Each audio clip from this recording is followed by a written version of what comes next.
I'll call this regular meeting of the Readfield Select Board to order at 6:27 on Monday, March 24th. Please join me in the Pledge of Allegiance. Pledge allegiance to the flag of the United States of America and to the republic for which it stands, one nation, under God, indivisible, with liberty and justice for all.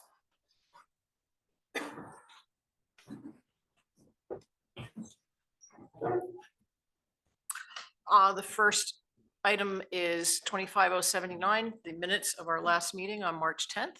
Does anyone want to make a motion to approve? I'll make a motion for the minutes of meeting on March 10th. Second. I have a motion and a second. Is there any further discussion? I just noticed that Cushing Construction was authorized for 110,000, and it should be 101,000. Ah. Okay, Which I already told Angel, so she's already fixed it. perfect. Okay. So we don't have to do them as amended because she's already corrected it. She's corrected them. Okay. All those in favor?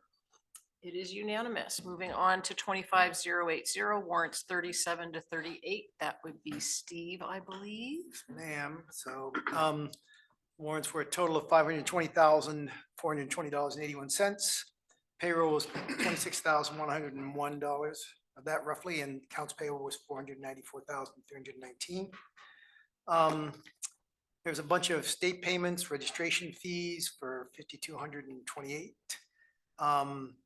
And Secretary of State, $3,715 and $2,107. That's all just pass through money, you know.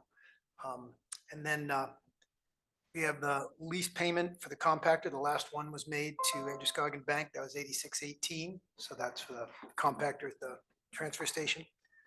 Then some of the other big ones were $12,872. And I'd ask Eric about this because they didn't recognize it as to LJB Incorporated. Never heard of them. And that's apparently Goral Palmer's new name, the sidewalk, the engineers for the sidewalk project. Oh. So that was, when you see that, if you're like, who's LBJ? I had a question about what that was. Who is so- LJB? Who we pay? We're paying them a lot of money. So it was Goral Palmer. So in disguise. And then another $5,375 for salt. Again, I want to own a salt company when I grow up. And then $363,099 to RSU 38. That's the biggest one, of course. And then I think it's the last payment for Horn, right? No. Last year's at the first payment for this year. It's No. one of the last, he's got one in One, April. oh, one more. Okay, so that's 46,732 for Horn for that. And then again, a bunch of stuff for hauling things away that we don't want. $775 to Troyano Waste, $85.40 to Waste Management, and $14.96 to Eco Maine. And then the last big one was $13,871 to US Bank Corporate Trust, and that's interest on our bond payments. That's it. That's the story. That's the big ones. Make a motion to approve warrant 37 and 38, the sum of $520,420.81. Second. I have a motion and a second. Is there any discussion? Seeing none, all those in favor? That is unanimous. That was nice, Steve. That was. This is time for select board communications. If anybody has anything they want to share right now. Well, this is in the interest of keeping the meeting short. We have no members of the public in attendance here with us tonight. Online, we have the Winthrop Town Manager, we have our secretary, and we have a blue room, which I think is Chris Salmons. Yeah. Okay. Is there anyone who wishes to make any comments? Seeing none, we'll move on to old business. Item 24071, draft revisions to the warrant article policy, petition policy. We had looked at this previously, like many months ago, Yeah, I was trying to remember when. and made some That was way revisions. back. I think the discussion pretty much centered around, do people get to just ask us for money with a letter for like 20 years and never have to come back to the Right. town and say, hey, here's what we're doing for you guys. And so we changed that to every third year they need to Right. come and ask. and to the budget committee, because they're the ones who do the discussion, not to us. So is that mostly the changes, Eric? Yeah, and this one's on me because we had, in December of 2023, we had reviewed this, and I had it on the January agenda. I had it all marked up in my folder on the computer, and that's where it sat. We had just followed up with those. It was that long ago. It was over a year. I wonder why it was so long. But we got into a discussion, putting the budget together about those nonprofits and what policy they were following. And the staff reminded me that, well, you guys never finished that. I said, are you sure? And so we looked back and we never actually did vote on the final document. I So have to, this, I have to tell you, when I saw the year it was last adopted, I was like, well, I'm positive we did that like a year or so ago, and then Yeah. I feel validated. And what else Yeah. did you notice on that year that it was adopted? we had a different select board. Not completely. Somebody was still there 16 years ago. Uh, Good Lord. Any discussion on the changes? This counts as our second reading, correct? Correct, yeah, and the only real changes from the last time you looked at it, if you recall, were some language around changing a will to a may, and softening some of the tone around what the requirements are as far as who they present to, so we can have some flexibility around that. So I would entertain a motion to approve. I'll make a motion to approve the policy for warrant article petitions of independent organizations as revised. Second. We have a second by Steve, motion by Dave. I'm trying to help Angelica here on the, she'll be doing it, I'm sure, from the tape. both, I mean, she's she's watching listening. now, but Okay. it's always helpful to have the verbal confirmation of the, Any further Motion. discussion? Seeing none, all those in favor? That's unanimous. Eric, will that go into effect for this year, or have we already received all those requests? we've already received everything we were gonna get. There were a couple of increased requests, but for the most part, anybody that had any action to take has taken it. Most are staying flat this year. So we're good for this budget year. Okay, so we just want to make it intentional, though, that this is going to start next year for fiscal 27. Yes, and if you want to hear from any of the lake associations, they're all very excited to talk to you, during or outside of the budget process. We'd be happy to so, have them talk yeah. to the budget committee. I think a lot of us get the information from them because they do publish good written materials. They do, they have excellent communication, so. Moving on to 24-043, here and consider an update on the fairgrounds project. Eric?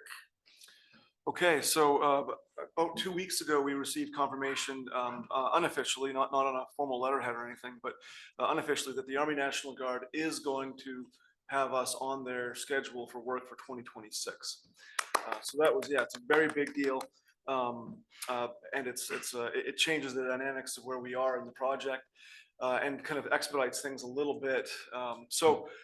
With that confirmation in hand, we are now very close to the full guaranteed match that's required in order to submit this project to the federal government. We had, if you remember, about a year ago, maybe more, a year and a half, had received confirmation. It was October of the year before, that we would be getting the Land and Water Conservation Funds, at least the approval from the state. So the state said yes, but they need to submit it to the federal government to complete that process. There are two windows that can happen: spring window, fall window. The spring window, the deadline's coming up at the end of April. And so after some digging and some checking, and I want to thank a number of people for their involvement in helping all this stuff happen. Jerry, I think, is on the computer. We've had a lot of committee involvement, but anyway, Jerry had reached out to the Land and Water folks and said, is it certain that we have to have that 100% match in hand in order to submit this to the federal government? And they said yes. So we have our $25,000 grant from Kennebec Savings Bank. We have $17,000 in donations. We have the $380,000 approximately in value from the National Guard. And we have basically $512,000, a little bit more, in the Land and Water Conservation Fund. What that leaves us short is somewhere in the range of 21,000. Plus, we also have $60,000, roughly 61, close to, in-kind labor. And that in-kind labor is not guaranteed. If we're able to offset some of that with funding, if we're able to fundraise and do some project components better, more fully. If you remember, we did pare this back to really bare bones. So there's definitely a need to continue to fundraise for this, but what we're actually short under the technical parameters of our grant right now is about $30,000, 29 change. And so in looking at this and talking about it, the idea came up that, well, if all we need to have is a guarantee of the funds, it doesn't mean that we have to have everything in the bank. Just need to have the guarantees in place. And given the fact that we have an open space reserve fund that has a dedicated purpose of supporting outdoor recreation and open space in Readfield, suggested that we could use some of those funds to guarantee, I think I talked to Steve this morning a little bit. What was the word you used? I just see it as collateral. Really. Collateral, yeah, provide collateral for that fundraising While we gap fundraise. while we fundraise. And we have, the project's 2026 timeframe. We'll be doing some work this summer to do prep, but a lot of that can't really happen until this, after probably July, when we have the new fiscal year and when we have the DEP permitting in place, which is still taking place. So we've got 6 months before we really do anything, a year before we even get to the time frame when the National Guard might start thinking about this, and probably about 18 months before we actually have to put any large outlay in for the things that are going to cost us a lot of money, like gravel and materials, because the earthwork happens first.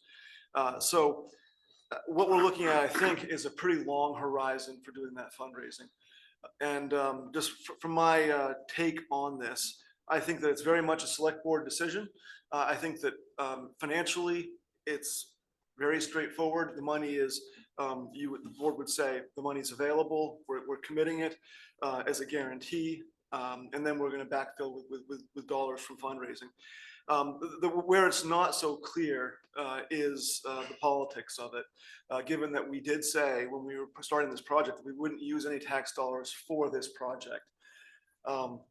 I think that this is a little bit of a different situation, given that it's a guarantee and not an actual use of funds. And I think that it would be quite an embarrassment for our town if we weren't able to raise that money over the next 12 to 18 months to make this happen. And we're applying for grants regularly. I've got one on my desk now we're looking at. The fundraising hasn't even really started in earnest. So my thought on this is that it's a reasonable ask. I think it's a good use of those funds to leverage and get this project in before things get even hairier at the federal government. There's no guarantee this will even come through, but our chances are probably better now than they will be in 6 months to a year. So I think there's some urgency here as well. As far as the ability of the board to do this, these funds have already been raised and allocated for that specific purpose. So there's no need to bring in any outside authorities. The dollars are there.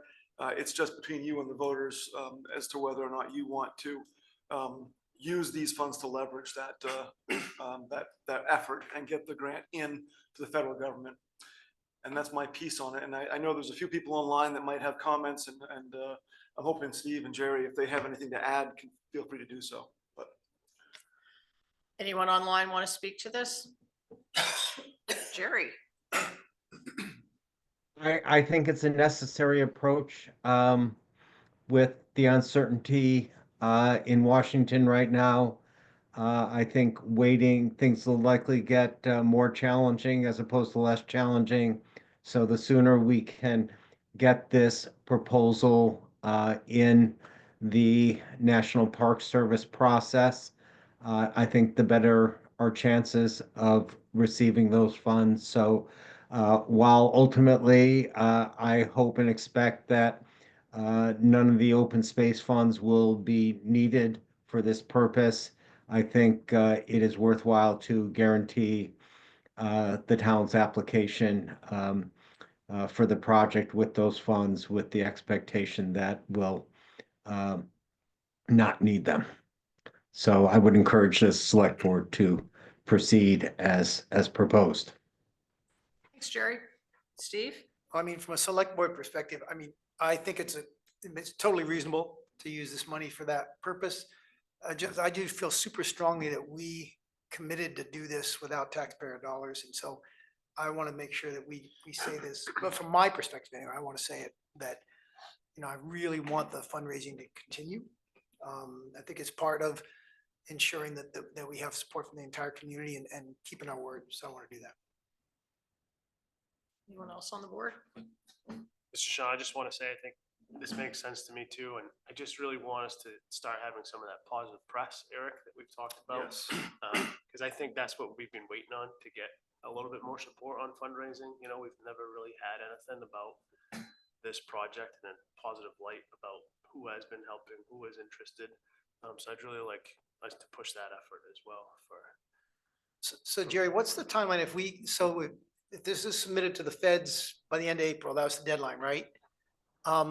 Do you have a feel for, assuming we have the guaranteed match, do you have a feel for how long it takes before we get, because that would be the really big piece of good news. is when- So what we've been told is, and again, everything is subject to change, but that the process is that if we get our commitments to the state, which is the ones that submitted to the National Park Service in early April, so that they can put together their federal package by the end of April, that the understanding is that our contract will be approved in this fiscal year, so by the end of September. And that if we don't meet that deadline, there is no guarantee that the contract will get approved in this fiscal year. I understand guarantees these days in terms of federal funding are less than assured, but we can only do what we can do, and that means having our commitment to the state so that they can submit our full package to the National Park Service by the end of April. Aaron? So procedurally, I was pretty concerned about this because we did commit to not spending any taxpayer dollars, and this would put us at risk of doing that, regardless of how small. It's a non-zero number. But given the time frame, I think if we decided that we ended up $30,000 short, we could go back to the taxpayers and make a request that either the project doesn't happen or we need $30,000 to make it happen. I think that's reasonable. Now I've wrapped my head around it a little bit in the time frame. So We can make it a article on the warrant. The taxpayers can decide what they want to do. right. But given that we have 18 months, we would have plenty of time to do that, I think. Mhm. If Well, I the mean, worst case scenario happened, We can commit it as collateral tonight and directly ask them, do you want to put this towards the fairgrounds project?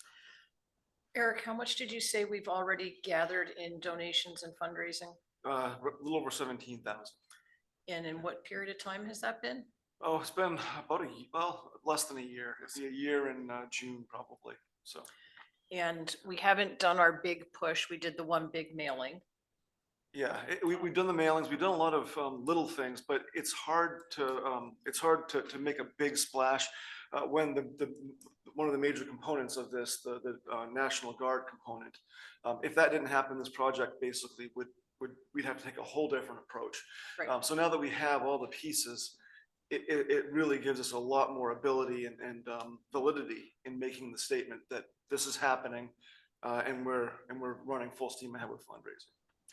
Right. So my feeling is if we've raised $17,000 without a whole lot for people to go on, once you can say, hey, on $1 million, we're looking at 30,000 or 31,000 to raise over the next 18 months. And we've already raised 17,000 in less than a year. I don't think there's any doubt that we will get there. Just with Sean doing entertainment and bottle drives. Yeah, So I think it makes sense. Go ahead, Jared, I guess, yeah.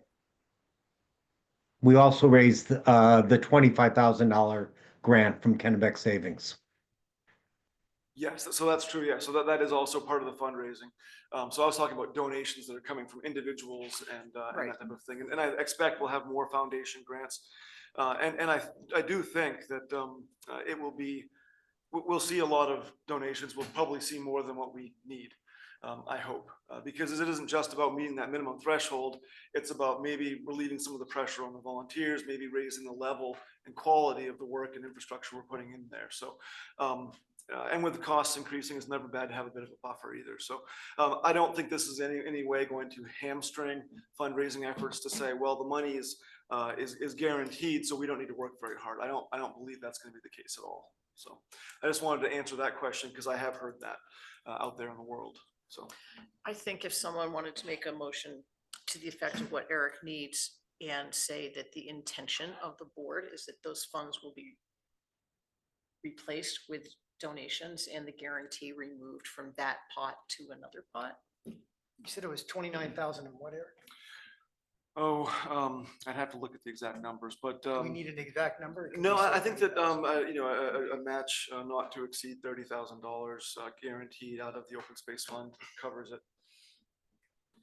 I'd make that motion. I'd like to make a motion to approve an amount of 30,000, not to exceed $30,000 in the open space fund to use as a guarantee collateral for to get us to what we need for a match for the LWCF grant For the Fairgrounds project. for the fairgrounds project. Second. I have a motion and a second. Any further discussion? Go ahead. I don't Dave. know if you should limit it to a dollar amount, honestly. Because what if, I mean, why not leave that open? What if we lose some funding? What if prices go up? What if things change? What if we get into things and we're right down to the bottom and we're $20,000 short? I mean, why not leave it open? It does fit open space. Well, Well, I think the my- intention now is that we're just trying to meet the letter of the grant. So if we get to the point where we're doing construction and we don't have enough money, then we could go to the voters and ask them. Or that's- use the open that's space what funds. What I was thinking, my gut, Dave, is that, I mean, I definitely hear you about that. But my gut is that all we really need to do right now is to meet the conditions for the grant. And I feel we can do that because we do have time to go back and ask. And I feel the smaller the number we can make it, the better. One thing I will say just on the discussion is that we have $116,000 plus a little bit in that open space fund. So this would account, 22, 24%, something like that, of what's in there, maybe a little bit less. But it's not a sizable portion, but again, the intent is entirely to not use any of it. But I also, I hear what you're saying, Dave. I'd be fine either way. I always like more flexibility, but I think that with what you're trying to do as a board, to not maybe raise too much alarm over the use of the funds, it might be good to just say, we're only going to ask for what we think we need right now. And we will confirm with the Land and Water Conservation Fund. And if, oh, that snow's really moving up there, but if we need to come back in April, later in April, and say, well, Land and Water wants something a little bit different, we could certainly do that. But I think it's the right approach to maybe try to limit it now, just to start. Okay, all those in favor? Unanimous. Thank you, Jerry. And I would like Angelica to be sure that she includes in the minutes that the discussion of the board was that the intention is to not utilize those funds, but only to have them as a guarantee. That our intention is they'll be replaced with donation money or grants. Just co-signing on the grant for us. Sure, okay. Thanks, Jerry. Got it. Thank you. Angelica chiming in. She said, thanks, Jerry. And I heard them, Catherine, if I could, I know we've got some more old business, but do you mind if we look at a couple of new business items so we can move Chris and Anthony along? So which one is, Oh, that's 25081? So we have two. We have the Winthrop ambulance workshop, but we also have the idea of using looking at additional investments for the town. And is Chris actually there now? She's not in the picture. She was, I thought. So I don't have any that- problem if the board would like to consider doing the workshop part with the town manager from Winthrop now. Would that be the board's pleasure? Anthony is online. Are you there, Anthony? Yes, ma'am, I'm here. Awesome. Okay, so we got the spreadsheet in our packet and Eric has spoken to us about this. So what can you tell us?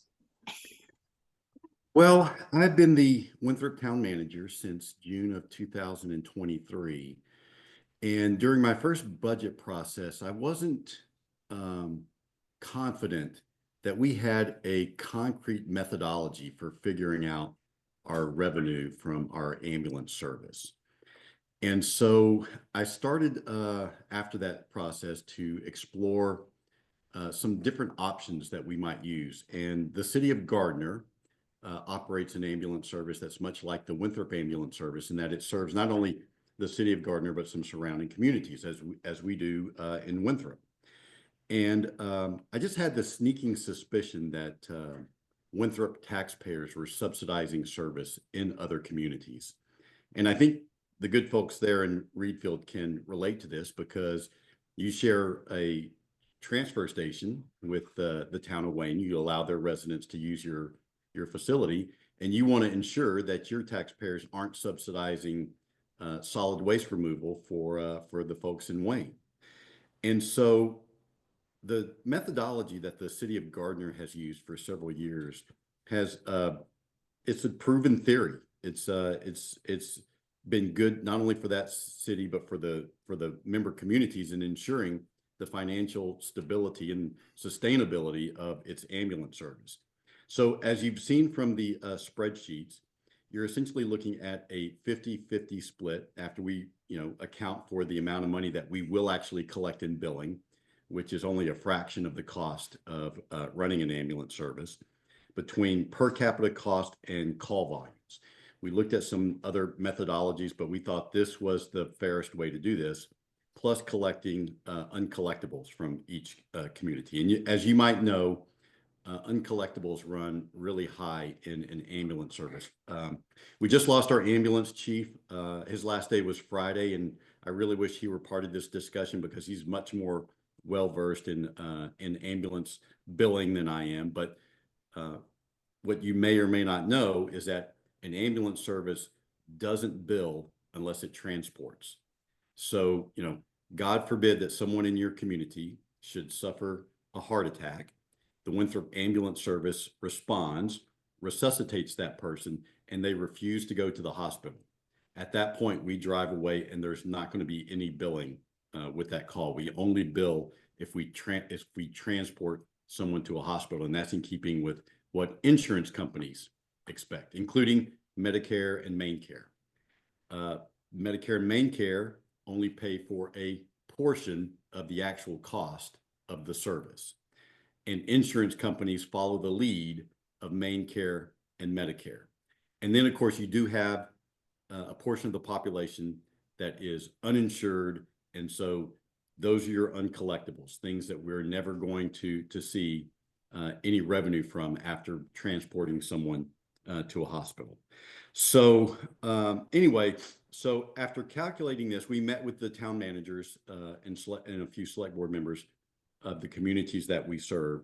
And knowing that this was going to be an increase in cost for all of the communities, we decided and agreed to phase this in. So this first year is 75% of the cost, and then next year would actually be 100%.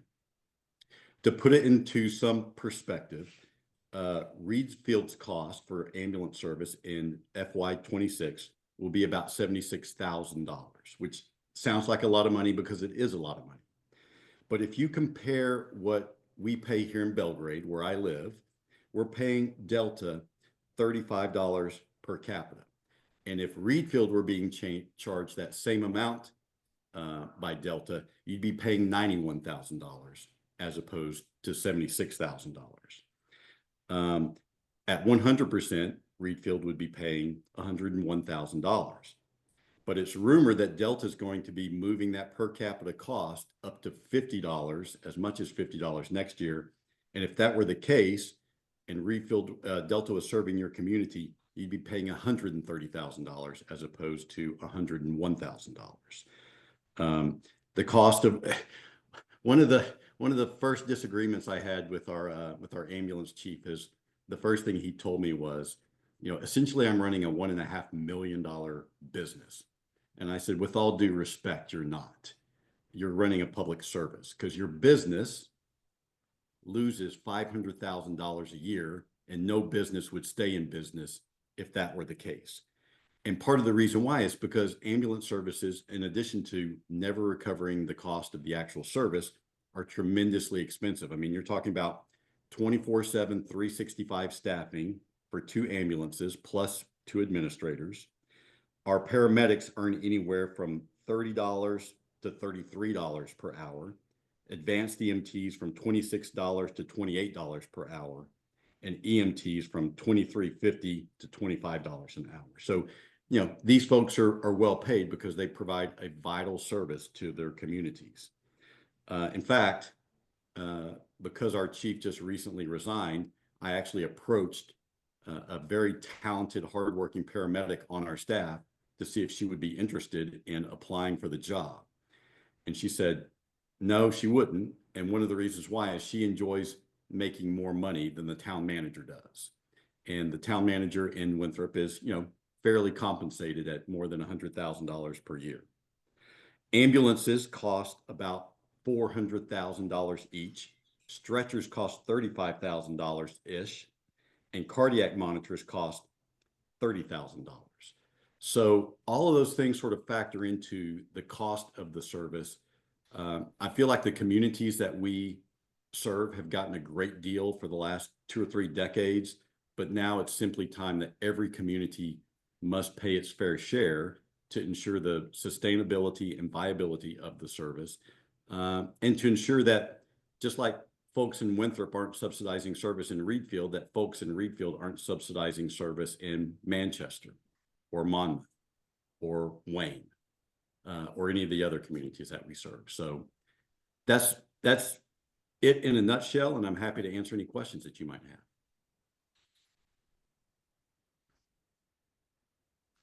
Okay, this is Catherine, and I need a little bit more on the numbers. Now that you've given them all to me, I'm trying to find them in the chart. Okay. So I see the population, I'm just reading in the top chart, is 2597, and our per capita is 50,000-ish. Yes. And then we've got this 50% usage, 3-year average. And we go across with that and we get a total base of 92,354. Where does that base average in to this conversation? So if you look at the very top of this spreadsheet that you have in front of you, you see that the proposed budget for the ambulance service in the coming year is $1.7 million. Yes. And from that, we subtracted the amount that we anticipate getting in billed revenue, which is $975,000, leaving a net budget to be covered of $746,000. So what we sought to do was to divide that number equally between your per capita fee and your usage fee. So once you take that number, $373,000, divide it by the population, that yields what your per capita cost is. Okay. So the usage cost is your call volume over a 3-year period. And we decided to do that over a 3-year periods because, one year you might have a number of calls that spike. Another year, you may have very low call volume. So it's meant to sort of even out the experience over 3 years. So you take that same number, $373,000, and you see with the number of total incidents that we've had over that 3-year period, Readfield accounted for 11% of those incidents. So you apply that 11% to $373,000, you get $42,000. That plus your per capita cost of $50,000 yields that $92,000 figure. Gotcha. So we're gonna pay that this year or not? No, no, ma'am. So in addition to that, if you keep moving over to your right, you see that's the average of your uncollectibles. So we're using a figure of $100,000 for our collectibles. Over the 3-year period, Readfield accounted for 9% of that cost. So that's another $9,000. So you add that $9,000 plus your $92,000, and that yields you a total in the chart below, the grand total column, of $101,000. But as I said, knowing that this was going to be an increase for all of the towns involved, we wanted to make it as palatable as possible so that everyone could plan for it.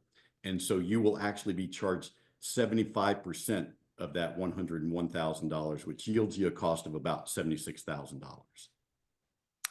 And is that number somewhere is that in the second chart? No, ma'am. It's actually not in this chart.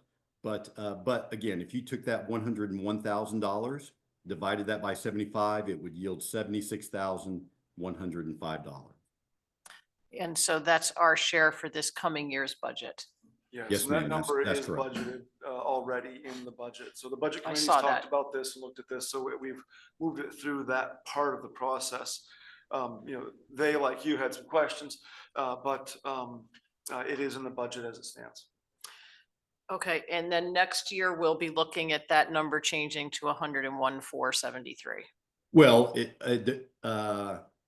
will be ish, because what will happen is the cost of the service will likely increase next year over that 1.7 million. Hopefully, well, I mean, it increases It year will. over year, right?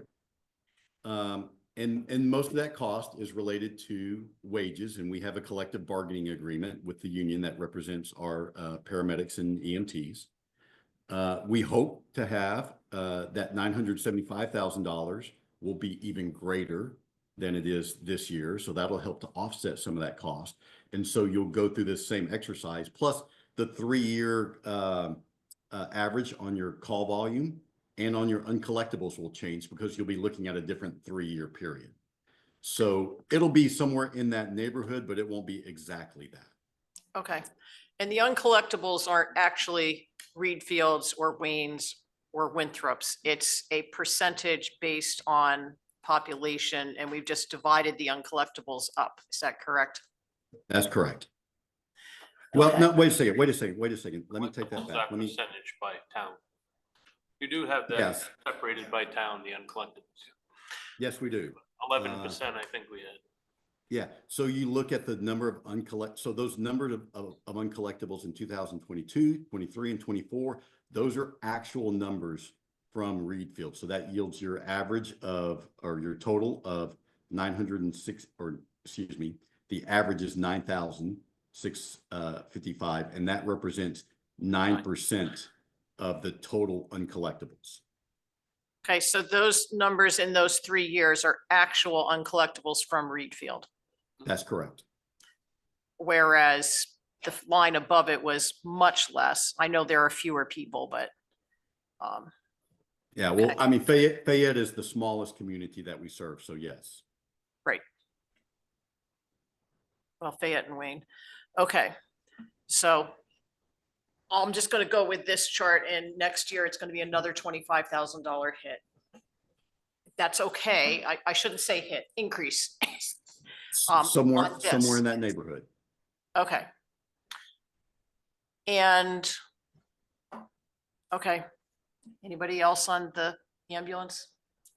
Pretty obvious. Okay, I well, Honestly, you can't really argue it. I mean, costs are It's costs. plain mathematics, and when you think about it, to have an ambulance right there for $100,000 a year is, I mean, we spend money on a lot dumber things. And that is important, you know, so. It's too bad that it's all at once, the increase, but it is what it is, and I don't think that's an unfair cost to have that service. That's super well laid out. It's really clear, and yeah, I don't have any problem, really. Sharon? I think I do struggle with the methodology a little bit. just looking at the math, I think this skews it in Winthrop's favor. I don't think it skews it in all the supporting towns' favor. In what way, Jared? Tell me, where are Well, you seeing that there's- coming from? You know, you look at the spreadsheet, which is very well laid out here, and it says that Readfield was responsible for 11% of the deficit that that business service runs. And now we're being asked to pay significantly more than that 11%. If we have the numbers, if we have the data, if we're averaging it over a 3-year time period, why does the per capita make any difference whatsoever? So if I just hear you right, Jeremy, you'd be advocating maybe for a higher weight on the usage and less on the per capita, is that? That is what I'm saying, yes. Okay. You're No. okay with it evening out in the end, but the formula, because the formula changes year to year depending on your usage. Correct. And so the idea then is that the towns that use it more will pay more Correct. because they're using it more. Yes, absolutely. Which on this one is, we're talking about tens of thousands of dollars. It's not a huge, huge number. But when you go to dispatch, it's very skewed in Winthrop's favor. Which I know we haven't gotten to, but Right. it's not a small number. Well, I will say this as far as including the per capita. Those populations represent potential calls, opportunity that we may have to respond to any community. So it just makes sense that, for instance, if Readfield is, for all practical purposes, 2.5 times as large as Wayne is, that it's likely that it's going to have 2.5 times the number of calls. Now, that may or may not bear out over the course of 3 years, but in that regard, I consider this to be a sound methodology. I mean, one of the things that we actually looked at was at the insistence of Fayette, we looked at the model I think that you used for your transfer station, where you took into account what state valuations are. Right. Frankly, I was skeptical of that from the jump, simply because I don't think that plays any role in the provision of ambulance service. And because we do have these hard numbers as to the number of calls and the number of uncollectibles in each community, it's a little different than you folks don't know exactly how many people from Wayne are using your transfer station, or how much of the tonnage of solid waste that they're creating. So in that regard, is this perfect? Probably not, but I do think it is sound. And that's where I struggle. Like you said, we have the hard numbers in the spreadsheet in front of us. And then we're only accounting for 50% of that. I just think that number is too low, and I think it skews it in Winthrop's favor. Well, I think it skews it in Winthrop's favor because in the past, Winthrop has been paying more than its fair share for the service. I think Winthrop has been, and I think the proof is in the pudding right here in this spreadsheet, that Winthrop has been paying and subsidizing service in other communities. And as you can imagine, our taxpayers don't like that any more than your taxpayers would if they were subsidizing service in Monmouth or Winthrop or Fayette. Right, so if we're doing a course correction, now's the time to do it. I just want to make sure we do it appropriately. I have Understood. no issue with Readfield bearing its fair share. I just want to make sure that the methodology is something that we're all comfortable with. Did you give any consideration to actually just billing each town for their uncollectibles rather than doing a percentage or an average? I don't think I suppose that we could do that, but I don't know that you'd be able to plan for it as well as you can with this methodology. Yeah, it's variable to a huge degree. Year to year. But I mean, you'd still have to have a flat fee for the service. So you're saying bill a flat fee and then in addition on the uncollectibles? Is that what you're saying? Or Right. just bill solely on uncollectibles? Well, if you have a 'Cause I mean, town, they have to get a flat fee for having the service. absolutely, no argument there. But if you have a town that's much wealthier than another, I'm going to make the grand assumption that they will have fewer uncollectibles. And so, I don't, that's not, Excuse that's necessarily true. I mean, like, it's just the uncollectibles come from not transporting, right? Right. So. That's I- part of it. And not paying too. I mean, there is the Some not not paying, paying, yeah, right, some that's not paying, but it's not. there is a done. not paying component of that uncollectible, correct? Yes. Do you know what Yes, kind- it's both, as the gentleman said. It's non-transports and not collecting anything at all. Right. It's too bad that's the system. It really I- should, be that when you respond, when any ambulance service responds, they get a payment. Well, so if you folks are interested, I happen to serve on the Legislative Policy Committee of the Maine Municipal Association. And that is one of the bills that we are supporting and have put forth before the legislature, is to change that model so that you bill for the service that is provided, not simply because you transport. Now, that would only affect Maine Care, because Medicare still wouldn't accept those claims, but at least it's a start in moving towards that direction. So. Right. Okay. Thank you, Jaren, for your input, everybody. Let's go and look at I'm trying to move my screen here. It doesn't move. At the dispatch. Yes, ma'am. And this is the same methodology as before, just without the uncollectibles. So the cost of the service is $420,000. Split that 50-50 between a per capita usage and or per capita cost and the usage, which is the call volume from each community. And so, the exact same methodology. And you can see that your per capita would be 27,000 and change. Your usage is $5,000 and change. That yields a total cost of $33,000. But we're only going to be collecting 75% of that this year, so a little less than $25,000 for FY26. So where does that deficit lie then when you're not billing for 25% of your actual cost? Is Winthrop just absorbing that 25%? Oh, yes, ma'am. This year we certainly are. Okay. And is this dispatch for everything, including the local police that's provided in Winthrop and Monmouth, which the other towns don't partake with? Yes, and so as a result, you can see that the cost to Winthrop and Monmouth are much higher, because you're right. We're not only dispatching for ambulance and fire, we're also dispatching for police in both of those communities, which is why, Winthrop's fees are $283,000 compared to Readfield's Winthrop's fees are actually going to be $247 this year compared to $24,000 in Readfield.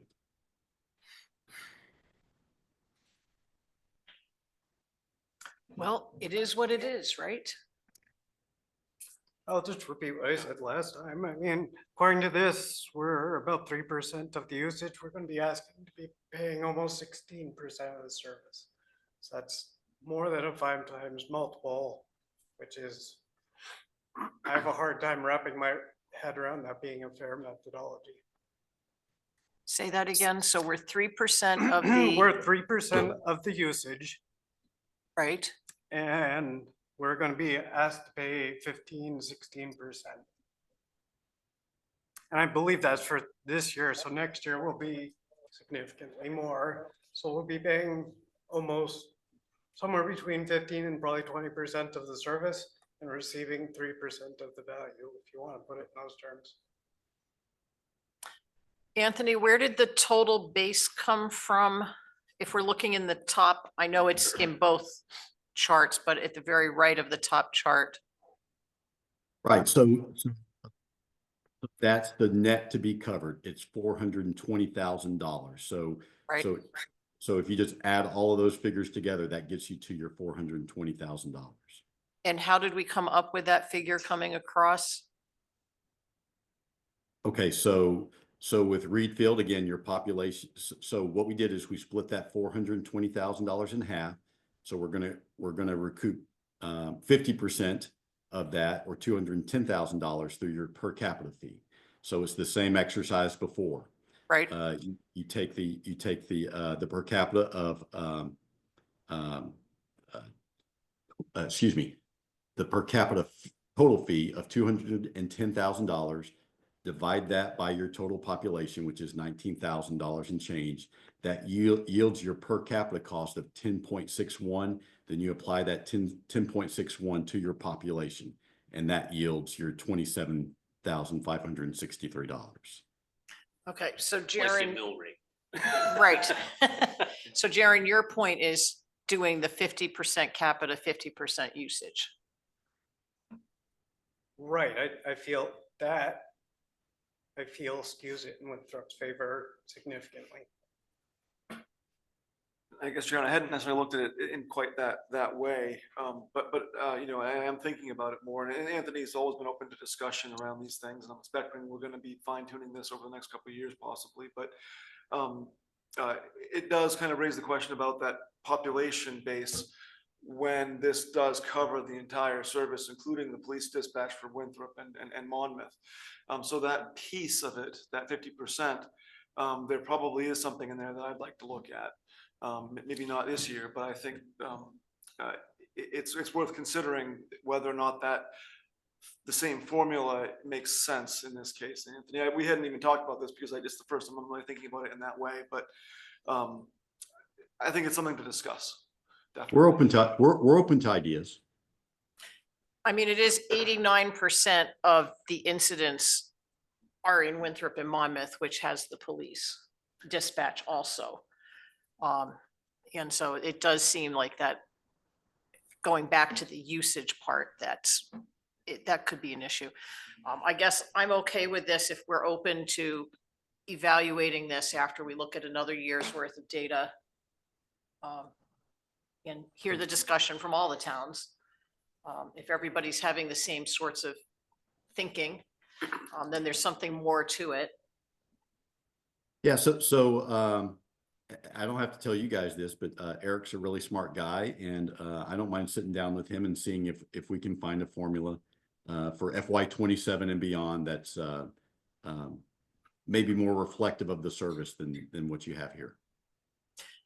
I do appreciate the fact that you went to Gardner as an example, who has a similar service.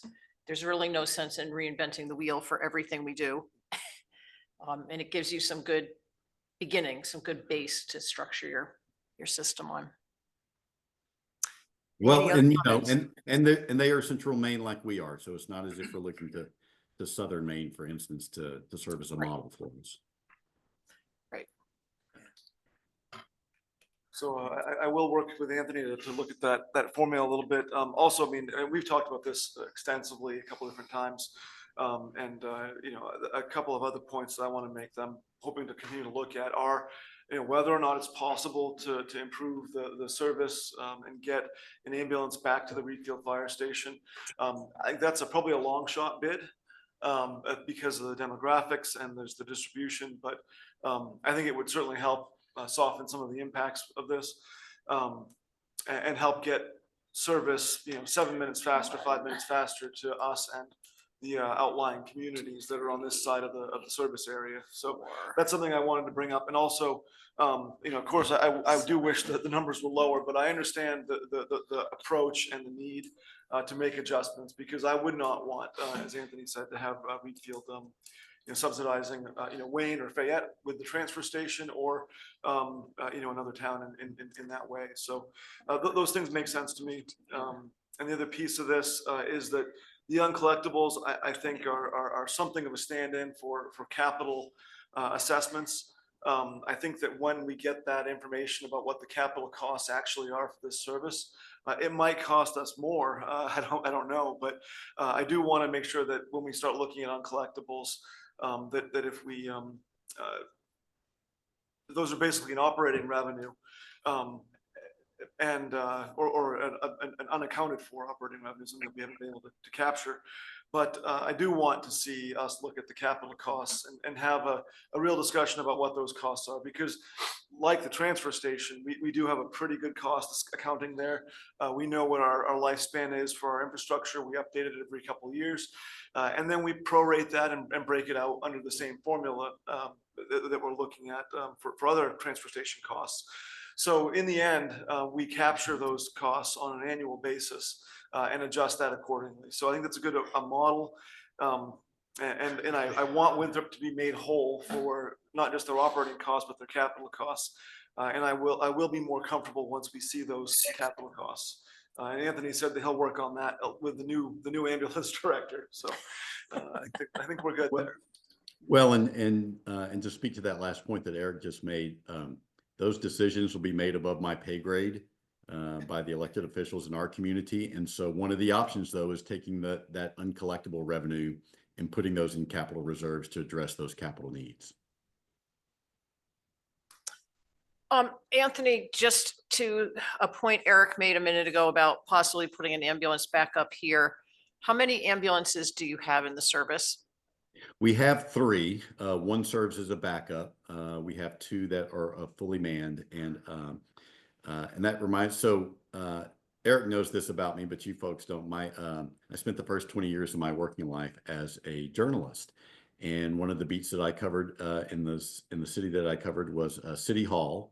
And I had a grizzled old city manager once told me, "We can do anything we want. It just takes money."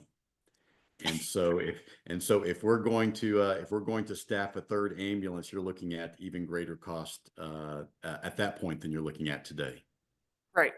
Well, so looking at the number of incidents back on the ambulance, you've got 4, 11, and 6 between Fayette, Readfield, and Mount Vernon, which is 21%. So it would be really unrealistic of us to think that you're going to park an ambulance out here where only 21% of the people could be served, well, of the calls, versus having 79% in the center. You just wouldn't put an ambulance here unless you had more. We'd have to be creative about the funding for that, and and then at that point, that ambulance might not be staffed 24/7. But it would result in greater cost for the communities that would be served by that ambulance. That's right. It's creating cost money.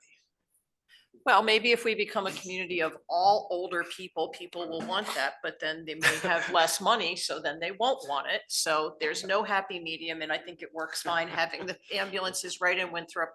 They're central. Everybody knows where they're coming from. And it's cheaper than having our own ambulance service, certainly. Absolutely. Sure. Oh my goodness, can you imagine outfitting? Like I said, for $100,000. Well, and what you were saying about Delta costs, we don't want the Delta costs. So. We good? Thank you very much for doing this. I want you to know I called Eric and said, are you sure Anthony's going to come tonight? Well, he called me at 5:30 this morning and said, I'm going to do this on Zoom. So I'm glad you didn't have to drive out here. Yeah, me too. It took me an hour to get from Winthrop to Belgrade this evening. So. Oh my gosh. Okay, thanks very much. All right. Good night, folks. Appreciate it. Do we have Chris Salmons on live? We do. We do, right? Anyone object to us going to Chris's Nope, thing let's next? definitely do it. Okay, this is 25081, additional municipal investments. Hi, Chris.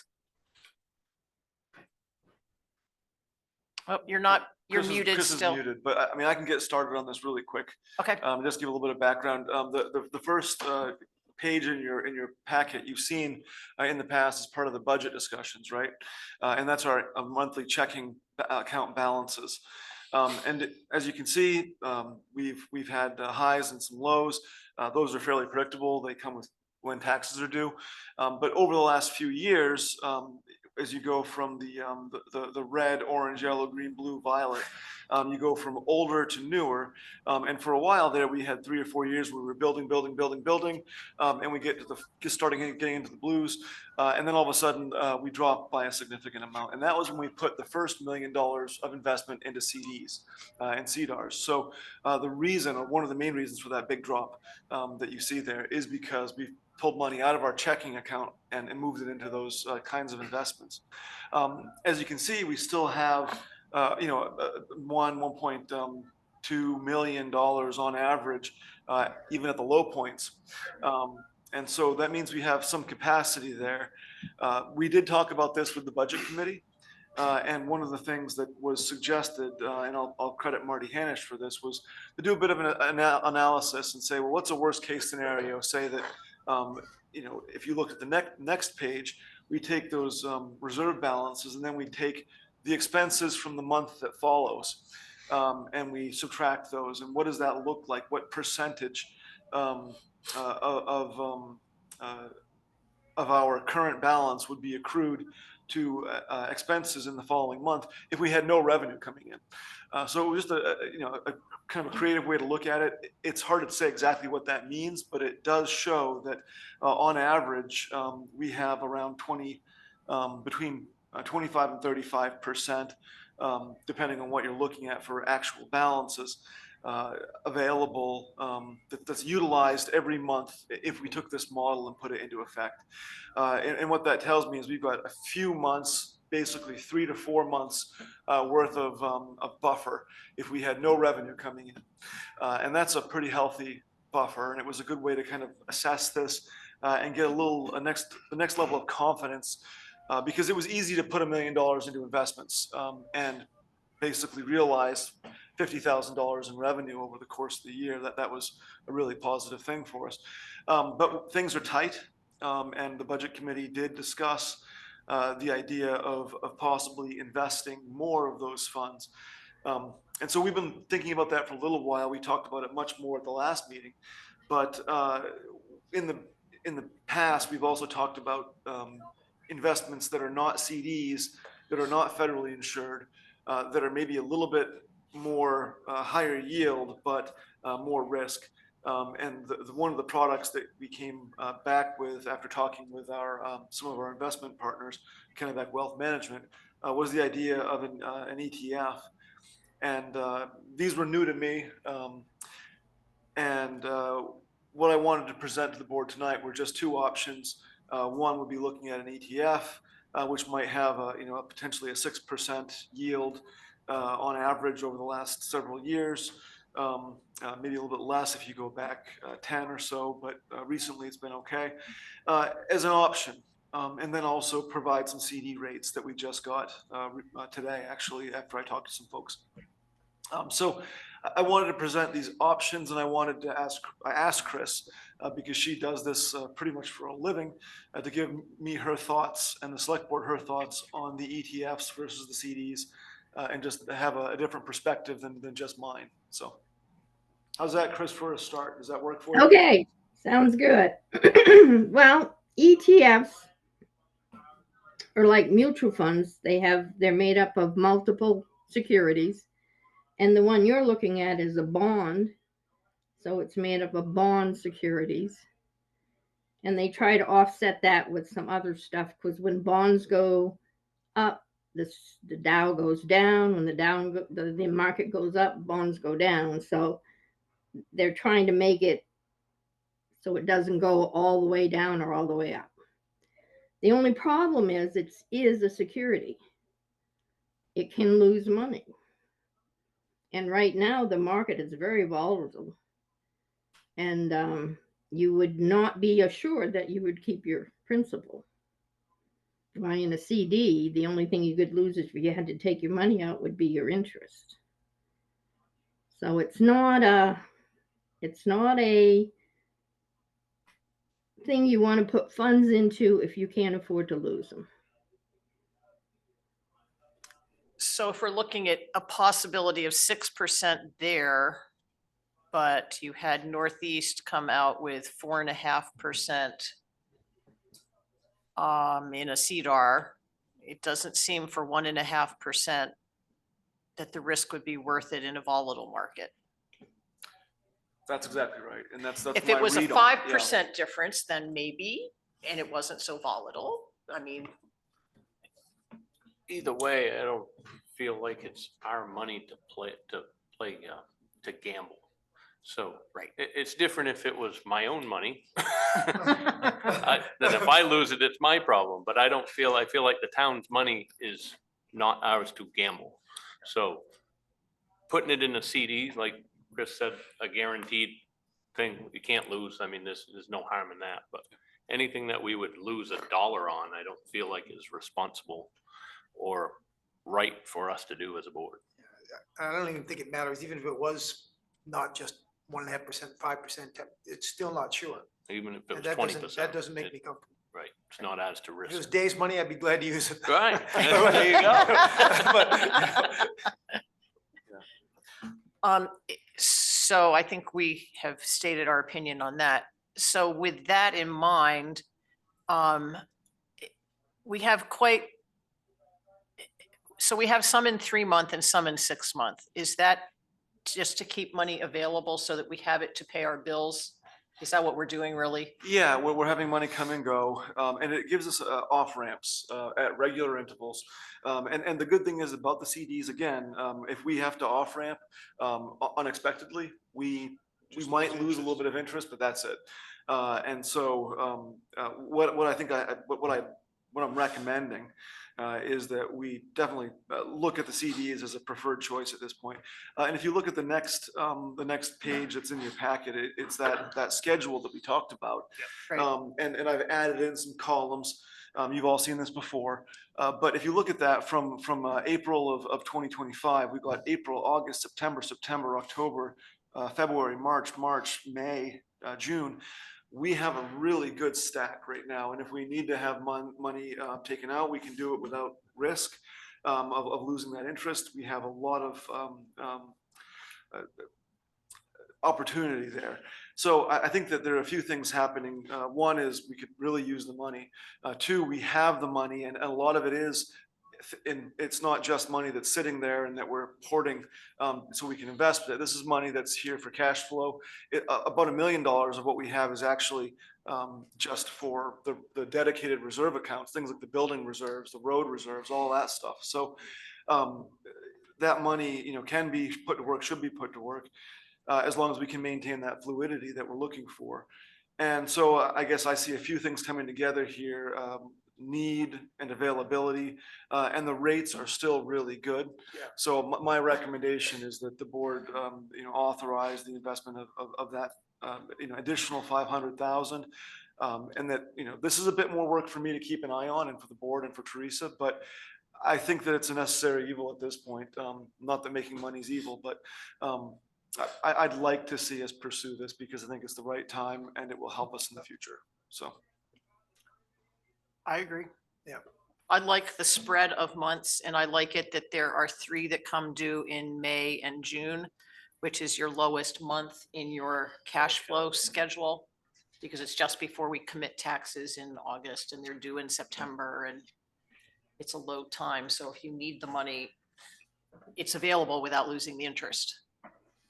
Yep, and we could pull it out and put back in 400,000 instead of the 5, or put back in Right. 200 instead of 250. If we needed to just get a buffer for a few months over, and then put it back in. So that is the nice thing about this is it gives us that control as long as we're paying attention, which you can see from the spreadsheet, we pay pretty close attention. So Eric, what is your goal for revenue for during a year if we do an additional 500,000? So the total goal, and we'll talk about it with the budget a bit more, is 75,000. I'm looking to come in right in that range. We've already exceeded that this year, but we also had, the way our bonds were stacked, we had a lot of stuff come together, and it worked out really well this year for us. But my goal for FY26 is 75,000, and I think that's very much attainable with this. It's not quite a guarantee, but it's pretty darn close. Do you need anything from us? Nope, just a nod is fine, and I'll proceed. Does everybody have a nod? I can nod to that. There were 5 nods here. Let that be noted. And I really appreciate Chris taking a look at this, answering my basic questions about how this stuff works. And she even went the extra mile and showed me some multi-year and multi-month spreads, graphs showing how these ETFs have tracked. And it's been really interesting to see because 5 years ago, it was a much more of a steady curve. And then all of a sudden it started doing this weird zigzag. And I said, neither one of those really That's not looked that good. appealing to me. So anyway, thank you, Chris. I appreciate your Thanks for doing insight. this, Chris. Yeah. Thank you, Sure, Chris. Thanks. anytime. Okay, do you want to continue with new business or go back to the budget? Well, right here with revenues, so maybe we go back to the budget. Yeah. Okay, so we'll go back to item You know, 20. Being a timekeeper is really tough today. Just 25-060, consider a draft of the town meeting budget and warrant. Yep. And is this primarily a discussion about funds, budget amounts, or is it primarily about what's being grouped together and how it's read? Yes.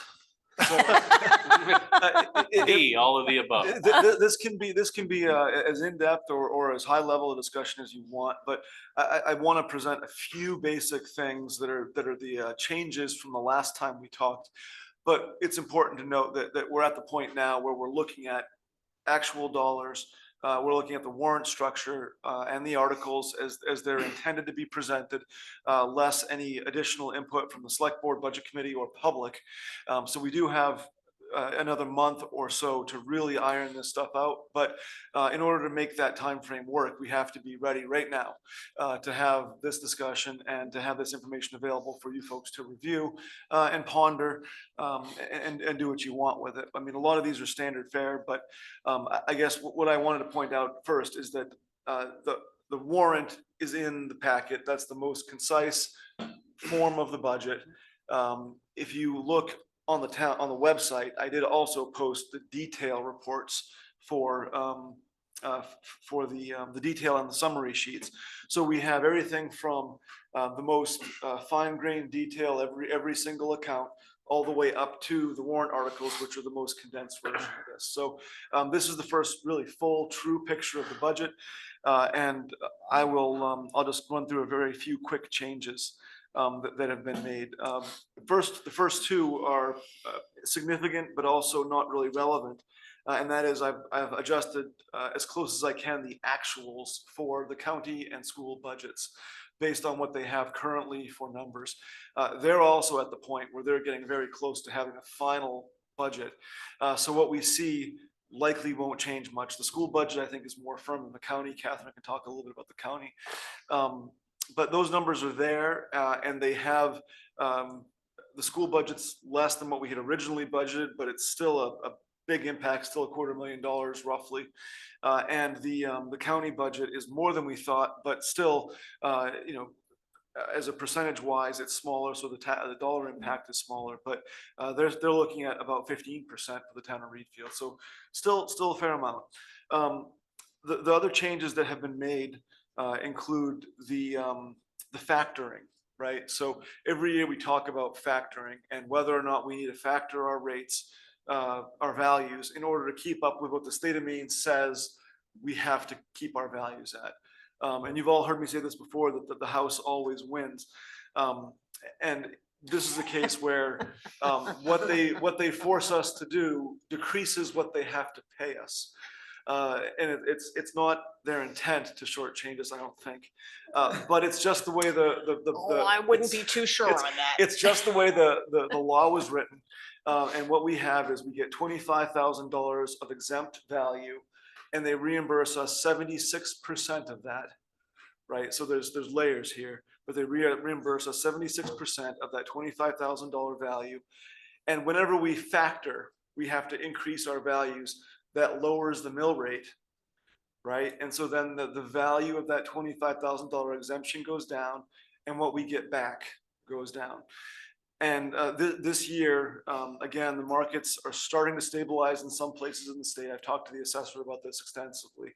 But Readfield and Kennebec County are not one of those areas. We're an in-demand community. We have a great location. We have high-value real estate, and we've got good roads. I'll just put that in there too, but we're And good not seeing schools. and great schools, we're not seeing the same slowdown that other areas of the state are. We're still on that peak, on that curve. And so in order to keep up with state valuation, what we have to look at is a 25% factor. And that's an escalation. We started off at, 10, 15, over the last 5 years, and now we're at 25. Dave and I believe this will be the last factor before we complete the revaluation process. And then we'll have a baseline readjustment on everything. The values likely won't change much from what they are now on a across the board scale. The revaluation, the purpose of that is to make sure that people are being treated equitably. So there will be some reshuffling there, but it'll be more about how much different community areas have increased relative to other areas, inland versus waterfront, things that are on a major corridor versus things that aren't, and even housing types, the 2-bedroom versus the 4-bedroom, how have those changed? So that's separate, but that factor changed the mill rate, but it also changed the reimbursement, which unfortunately, we have to do this to keep up. Otherwise, we lose money. If we don't meet that state threshold, they say, well, we're only going to pay you at 85 or 82 or 72 or whatever it might be of what our actual assessment is relative to what they think it should be. So again, that's where the House wins. We can't just say, well, we're not going to factor and you guys can just pay us less, because in the net, that actually costs us more money. So a lot of kind of pieces there, but what I'm getting at is that even though the cost of what we were doing stayed exactly the same, the tax bill went up like 1% because of what happened with all of that factoring that we're on the hook for. So that's 2 of the 3 of the big pieces. The other thing that happened. Can I ask you? Oh, while go you're ahead. on- Yeah. Sure. Is the factoring you're talking about when we're doing the 10% adjustment to valuation? Yep. And what did you say this year was going to be? It was, this year's gonna be 25. And I'll say we started at 10%. We went like 10, 10, 15, 15, 20 last year. And this year we're at 25. Okay, because on page 11 in the Or 15, budget. excuse me, 15, then 15. 25. Okay. All right, it was 10, 10, 10, 15, 20, and on page 11 of the 76 in the budget documents, it says it's 15% for this year. So are you telling us that you have now changed that to 25? Yes, so that is not a linked cell. So thank you for catching that, Catherine. I'll I've make sure become an expert at this, much to some people's dismay. Yeah, no, it's great. So the all the dollar values, that's a manually entered cell, and I just hadn't updated it. I Okay. started this year thinking we'd be able to get away with another 15%, but we can't. So the good part about this, I think, is that when we have the reval finished, people are not going to be that far off from what they are because of what we've been doing. That's exactly right. So it's not like you're going to go from a 200 to a 400 jump in 1 year. We've been going up every Yes. year, and now we're taking a big jump this year. And Yep. I think one of the things that people lose their mind about that don't quite understand, it's the same amount of tax dollars we need to collect. Right. It just Yep. means the mill rate would be smaller, per thousand.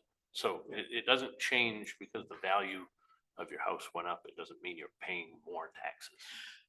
When you're paying more taxes on your tax bill, it's because we're spending more for local government, county government, and school funding. Right. It's not because of the change in the value, which is Exactly. Absolutely, yeah. very hard to understand. Yeah.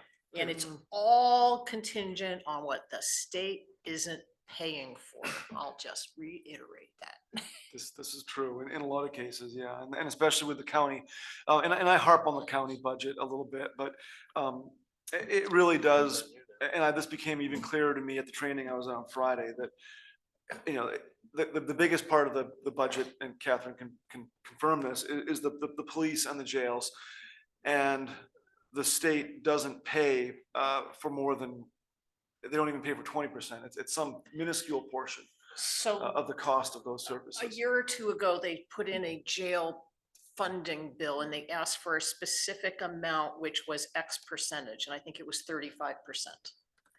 And so that is what gave us the funding. So they're only paying 35%, but we're housing mostly people who are gonna go to state prison, right? We're housing them for the state. This isn't like these are county inmates. They become county inmates. So what they did for You this say the coming state year now, when you budget, say they, what the state did for this coming budget is instead of funding the percentage that they said, they took the dollar amount. So let's say it was $50,000 was 35%. So instead of sticking with 35% of what's needed, they're sticking with the 50,000. But the cost now is like 200,000. Those are not the numbers. The correctional facility for Kennebec County is over $14 million, just for Kennebec County. And what the county correctional facilities together went was asking for $14 million in state funding to be that 35%. And so what the governor put in the budget was 4 million. So amongst all your counties, they have to make up $10 million.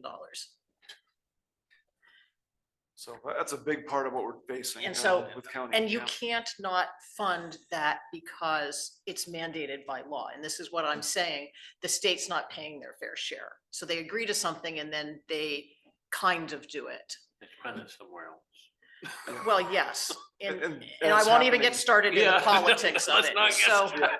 so there's a bill currently that is being presented to change the 4 million that the governor asked for to 7 million. Which would be half of the 14 that the counties together said are needed from state funding for the jails. And that may or may not pass. And just so you know, Tavis Hassenfuss, representing Readfield, is one of the sponsors. He's the Democrat and there's a Republican sponsor. Together, they're asking for that. And the more emails they get on that, the more likely that that may go through. And who knows when they're actually doing this, but there's all kinds of shenanigans going on with how they're passing budgets and timing of things being implemented and so on. So, and they're legal shenanigans, but they are shenanigans. So there's not a lot we can cut. Last week, we cut about 1% of the county budget. And then we found out there were going to be multiple increases in things that weren't yet presented to us. And so I've been trying to advocate for more long-range planning in budgeting, in contracts, in projected salary increases via steps or cost of living, so we can project out. Having a capital plan that includes everything, because their capital plan is about that many lines. And here in Readfield, we have 2 pages. Now, they only have 6 buildings and they don't have roads. They don't have a transfer station. So, but I mean, with huge old buildings, like the correctional facility was built in the 1800s. Hill House, the big municipal government building was, it's not municipal county, was built in like 1905. So these buildings require a lot, and they did take millions of ARPA funds and repaired those buildings. So we're not gonna have to do that. But I'm like, you still have to put those in your plan. So we're trying to get the commissioners to make some more planning so that at least we can know more, say like what Anthony did tonight. Okay, so here we are. Next year, probably plan on X and the year after Y. so if I remember, like what you have told us in your service for the county now, is that the big issue is why it's gone up so much the last couple of years is just not a lot of forward planning, not a lot of. It's Looking down the primarily line. the funding for the correctional facilities. Mhm. And then, yes, and they're weird things like software programs expire, they kind of reach their life cycle. And then you go to the next iteration and the cost goes from 2,500 to 38,000 annually. It's kind of like what happened to us with Trio. You know, we paid a fixed price for having it in our server. And now when we're going to it online in the cloud, there's a whole different cost. And the the sheriffs just came out with a ask for an $8 an hour increase, which is over 30%. Because they want to be brought in line with others. And, you know, that's just, I can't imagine it will get approved, but if it did, it would be millions because you've got so many people and the correctional officers are asking for another 7%. They got 14% last year. They have 7% this year and they're asking for another 7%. And I'm like, some of us have been talking, we need staffing studies. Are you utilizing staff the correct way? Who are you comparing yourself to? Are you comparing yourself to a coastal community? A county that has a whole different makeup and a wage structure, because we can't compete with Cumberland County, right? Or York County. We can't compete with the Bangor County, whatever one that is. Penobscot, thank you. And so, you know, there's a lot more information that has to come together. And then we're finding things like the county commissioners make some of the contracts. And so if somebody has a, say, 10% wage increase, it's not negotiable by the budget committee because it's already been decided. And, you know, that's something we struggled with here in Readfield, which comes first, negotiations or budget. If you do budget first, then they know what to ask for. So of course they're going to ask for that. If you do it the other way around, it could be dangerous depending on how you negotiate. And you have, yeah, so it's complicated. I expect we will cut at least another 1%, maybe 2% this week, and that'll probably be it. So I don't know how that affects Readfield, but it shouldn't be any higher than it is now. Well, that's good to know. And I imagine it will go to the commissioners who will most likely put it back, although every vote we've had so far is unanimous.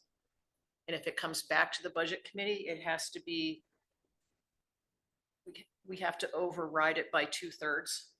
But if every vote's at 100%, the override would certainly be at 2/3. So I don't think they'll come back, but they may. So that's my update.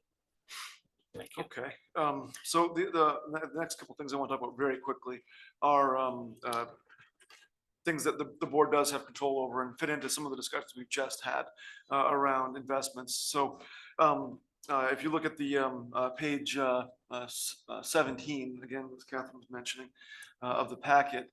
The packet or the budget? Of the, excuse me, of the budget, of the Okay. budget materials, sorry. Of the budget materials, you have the updates.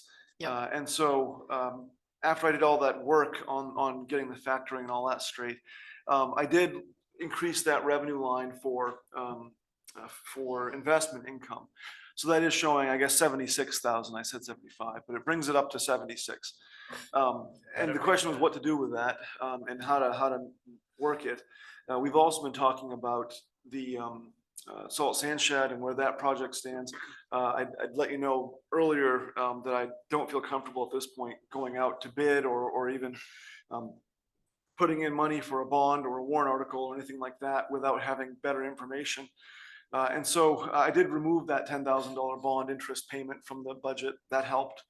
But then the question was, well, what do we do with this kind of surplus, the small gap that we've created with that $34,000? And my suggestion, and this needs board input and direction on, is suggest that we put it into the road reserve so that we can use it to pay for some of the design cost for the salt sand shed. So that way, if we want to, in the next few years, we can put it out to bid because we'll have a design. If we talk with engineers and if it turns out that we don't have, or that they want some ungodly amount of money for the design, maybe we don't do that this year, maybe we wait. But if we wait, we still have money in that paving reserve that can go towards an already lean account, right? So it's not in a bad spot if that's where it ends up. And also that investment income, if it is used to help offset the investment cost or the design cost, then next year we won't have that design cost again. We'll have that kind of able to be used for something else. And that's not a bad number to put in towards the likely $25,000 increase we're gonna see on the ambulance and dispatch services. So we're fighting for every inch here. But I think that by taking this approach, we're gonna not under budget. We're not going to put the money in a bad spot. And if anything, we put ourselves in a good position to have a few things worked out next year and ready for next year that we wouldn't have otherwise. So that's my thought on this, and I'm happy to hear the board's feedback on it. Mr. Sean, I would just say I'm glad you took the sand salt shed stuff out. And Yep. we thought that, because after that conversation at the last meeting, I was definitely like, we gotta really talk more about where we're going with this, Yep. especially with those weird numbers. So this makes sense to me. I can't remember if I brought it up at the last meeting, but where do we get our salt from physically? Where does it come from? It comes from Canada, and it comes from Canada down to the coast, and then and I think it's by barge. I don't believe it's trucked. I think it comes on a container ship, and then it comes about an hour from Belfast or someplace like that to Readfield, over by truck. So it's too far away for us to go fetch it instead of storing it. That's what I was getting at. Oh yeah, especially when we need it. Oh yeah. And Dave, you got some big trucks. Make a lot of trips. and guess who would never haul salt, wet salt, whatever, in their trucks for Nobody an likes hour? hauling salt. Right. It's Okay, it was a bad idea. I just had to ask. hey, it's worth asking, right? But, yeah. So we have to have some sort of a sand and salt shed. We do, and the one we've got now is probably good for 10 or 15 years, and there probably isn't going to be an issue. But at this point, we've talked about it enough. I think that we need to be prepared to act on something if there was an issue.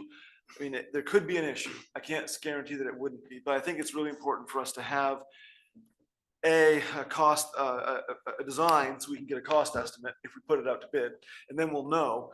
So say we get the design and it comes in and we put it out to bid for FY27 or FY28, and it comes in and we know what we have to bond, right? And if we don't have those pieces in place, we can't get to that process in a way that gets us to where we need to be to have the money available. Without a special town meeting, we could always do that, but that doesn't seem like the best option. So if we have an incident that causes it to need to be replaced, we can handle it then, once we have all these other pieces in place. That's correct. So we can use it till it drops, essentially. Yeah. Hopefully until it drops, but almost Yeah, drops. and I mean, it'd give you some time to plan out for it and maybe bond less or no money if, whatever the case might be, if we could put that money aside. So that would be even better, but being prepared for it, like Eric said, then just wait till it falls down and then go, okay, let's build something today. Right. That usually It's costs a more. much better approach. And I do have some feedback. I'll talk to you about some numbers to call about some contacts for different building designs and Yeah. options too. Yeah, and I appreciate that. I mean, I had to look at it again. I looked at the slag blocks. I looked at construction costs we've seen, and I don't see how we would come up more than $500,000. That's figuring out $135 a square foot for bare bones building. Yeah. Nothing, no insulation, no electrical, no nothing. Yeah. But Just a big sand pit. well, it's one of those things too. I've talked to some of the guys that, because I'm looking at it going, why do we need a bomb shelter? Anybody in their right Yeah. mind would only push off one wall, but unfortunately, we live in a time when nobody's responsible for their own stupidity anymore. So you have to build it.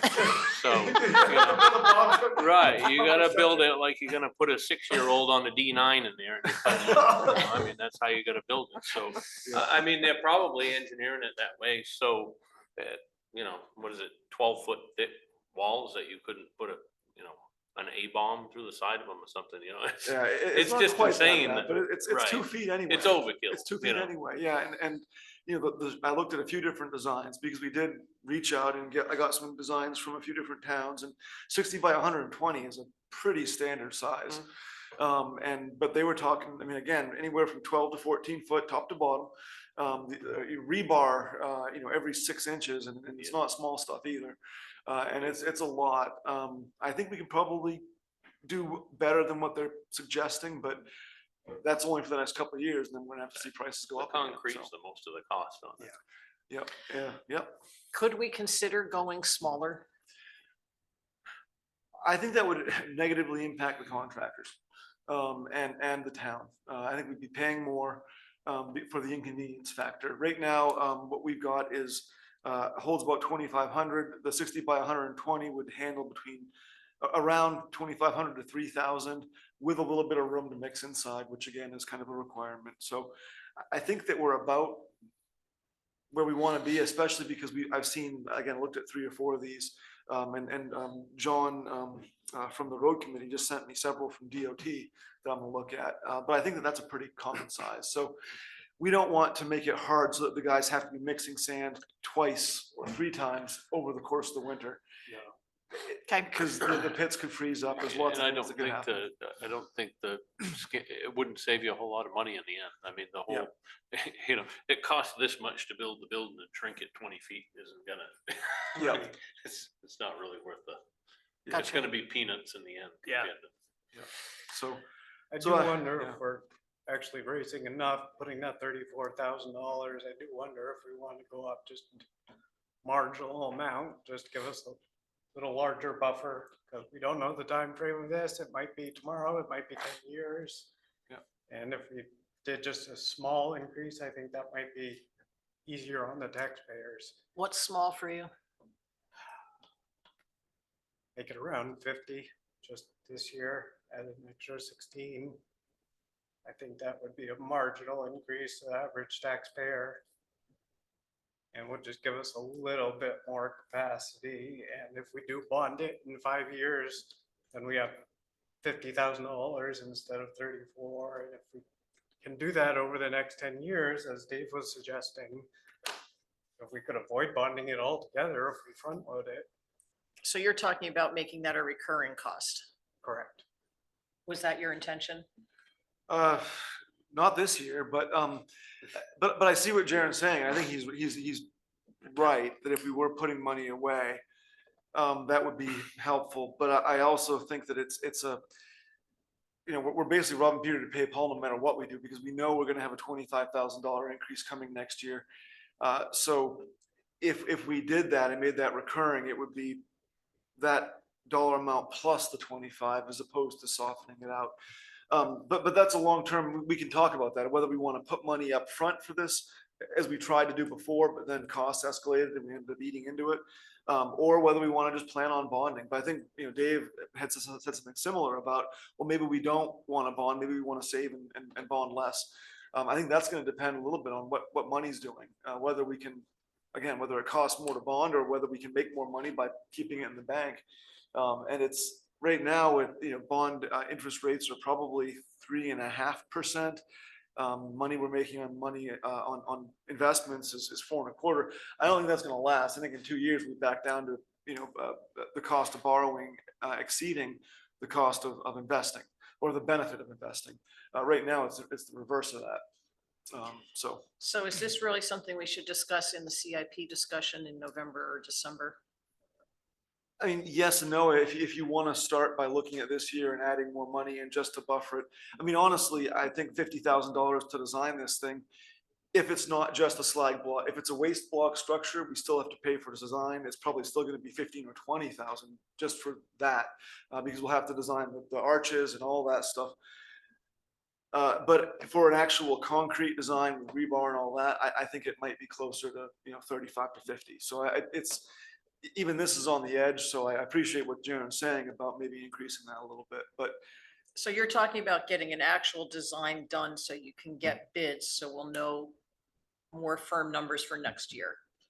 or whatever year. Yep. And this one I think is, we will have to talk about it again in a few months and once we get some things squared away and figured out. But I think that, we might want to wait a year, we might want to wait 2, I don't know. But I do want to be prepared. I don't want to wait too long because, again, lifespan of this is unknown. Ideally, we would not bond this until after the next bond's paid off, but you know, in the grand scheme of things, that next bond that gets paid off is only gonna add like 10 or so $1,000 to our capacity. It's not a big bond. But it would help. So I guess you could approach it two ways. You could either take it to 2030 the bond. capital or add it right now, you know. 2030 bond is, expires is about 16,000. Oh, 16, sorry, it was 17, not 7. Yeah. So 17,000, but if we have to bond $1 million, that's, you know, only about 20% of what that might be. It would help, but it wouldn't cover it, you know, in a significant way. No. If it was a $500,000 bond and we put $50,000 away for it for the next 5 years, that'd be different. That would actually help quite a bit.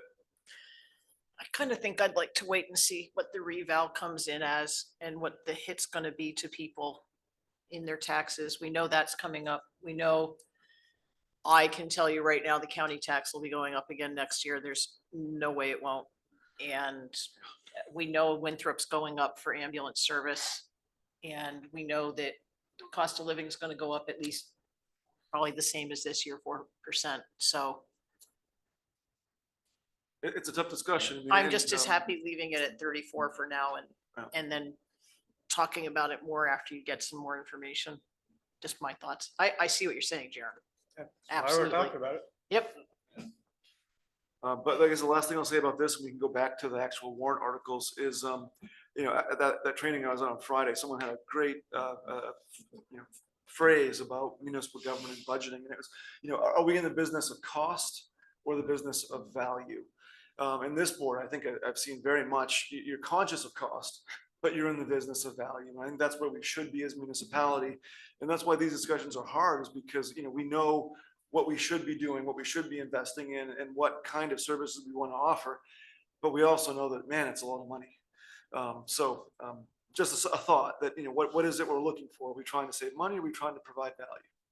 Do we still have housing being built in Readfield? A little bit here and there. Yep. It's not the pace that it was, but it's still happening. It's just slowing down. If we stay, I don't know what the word is. If people are still wanting to come here and we keep increasing by a few more houses each year, that will help because that increases the tax base. So we spread it out over a greater number of people, then you can do more things. You can. Or you can just keep up with the inflationary costs without making it rise for each person. Well, you can't do that. And here's why. So what we see as an increase in value on home values overall is between 0.5% and like 1.5%. I think the highest I ever saw was like 2% during peak post-pandemic building and growth and all that. So, I mean, we're talking this year, I'm projecting, and Dave's pretty much online with it, 0.75%. When the school budget goes up 4.5% and inflation goes up 3%, and it's just impossible. It helps soften the blow, but it'll never make up for it. Never catching up. No. Yeah. Okay, so back over to the actual warrant. Did anybody have anything reading through it? I have one, if you don't have any. Yeah, go ahead. So the one I came up with, Eric, because we talked about it almost ad nauseum over the last year or two, is the capital reserves. Mm. And that's the only capital one. Is that correct? That's Article 28. There's Article 35 as well, which is related to capital. That's the Trust funds. trust funds. Yeah, use of funds. And so I don't think most people are concerned about what we're doing for trust funds yeah, in terms of wanting to single them out. But we had said that we were going to try to keep anything new would be separated. I don't think there's anything new, or is the administrative tech a new thing? the use of that fund is new. I But think it there were doesn't other. meet the threshold, which was, we talked about 10,000. Yeah, so that was gonna be my point. So you're So- already ahead of it. So I'm trying to be really transparent here. Cemeteries, not new. Equipment reserves, fire department, roads, buildings, transfer station, none of that is new. And I think that was our criteria, right? New and more than 10,000? Or was it just more than 10,000? Well, we talked about a few different parameters. Yeah, we could. I think I remember you, Dave, saying, I think we need to look at that each year. You know, we don't have to have a Yeah. cut and dried Right. policy, you know, if it's Something to kinda new go by and then and it's not a big, you know, it's not a big hot deal. issue and nobody has a problem with it. then that's fine. But if Right. it's new and it's a hot issue, then we. Maybe we should include it, right? separate Yeah. it, avoid controversy. in that sense. And if it's capital, it shouldn't be any less than, I mean, I'm not even sure 5,000 is really. Is this like for cemetery and administrative tech? Is this because we're putting 5,000 away that we're not going to spend? So this is a raise and appropriate. So this is money that's going into those accounts, basically replenishing them, taking money out of the tax base, putting it into those accounts. So that's Okay. what these lines do. So the 5,000 for admin tech, it's really a in net $0 because we're taking $5,000 out ultimately, but we want to show that money's going into these accounts. So it's more of an actuarial kind of demonstration in some cases, like the administrative technology. In cemeteries, that's actually less than what's coming out because they're using trust funds to help offset it. But things like roads, that's at least what's going to come out. So it really depends, and it's sometimes hard to see exactly what's happening. But this does show what's going into those accounts to help offset expenditures or to buffer for the future. Okay. What you just said, that needs to be in that explanation note. It will be. All right. Good. You know. Angelica's got that for me, right, Angelica? Just want to check and see if she's awake. Anyone else on anything on this? Article 10, what? I see, all of the breakdown, this 6,800 for conservation. What is the $6,800 that we raised for? So that is for things like the work at the town farm forest. They do trail. Even though we have a trails committee, it's a bit awkward because there's kind of a split responsibility with the actual infrastructure. So for properties that are managed by the conservation, or at least under the supervision of the Conservation Commission, like the Torsi Pond Nature Preserve, right? Yeah, that's one. The part of the cost there is a couple $1,000s to replace bridges and things like that. So there are a lot of little things, and the way to look at it is a little bit of it's for programming, a little bit of it's for invasives management and just maintaining the properties themselves, a little bit of it's for the infrastructure that we have on those properties. And Jaren, did I miss anything, or does that cover it? I think it might just be worth noting that there's usually close to a net zero with the harvesting that they do at the down forest. So, well, it may look like it's 6,800, it's usually a net of almost nothing for conservation specifically. It's kind of like rec where they actually bring in revenue.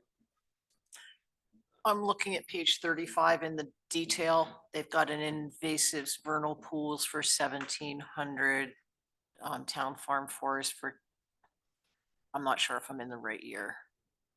I'm in the wrong year. And that was grant funded. Yeah, the vernal Well, pools. the grant 26 was right here. Right, so it's 2,200 for the vernal pools and 1,250 for the town farm forest, 2,000 in materials, 1,000 for signs. It just seems to me like that there's a whole bunch of different numbers that probably kind of go to the same stuff. Like conservation, town properties, those kind of the same thing. And the trails is kind of lumped in there. They're not necessarily, and part of this is how we've had things structured, right? I think ideally I'd love to have a Parks and Rec department that managed everything, and this was all sub-department stuff, right? But we have independent committees that we have vested with authority to oversee or manage or just assist with the management of different components. And so conservation, they do have some standalone authority. The town properties, most of what goes, that includes is things like porta potties, right? That's We've got like $4,000. $4,000 in porta potty costs there. So that doesn't really necessarily belong in conservation. It's more dispersed. We also have a number of properties that are not, and again, this is where I think we have some failings. The beach is one of the most important conservation lands we have, but it's not really managed or even looked at often by conservation. It's much more, the rec committee has had that responsibility, but again, they don't really have an interest because they're doing rec sports. You're absolutely right that there's a lot of things mixed in here and it's not ideal.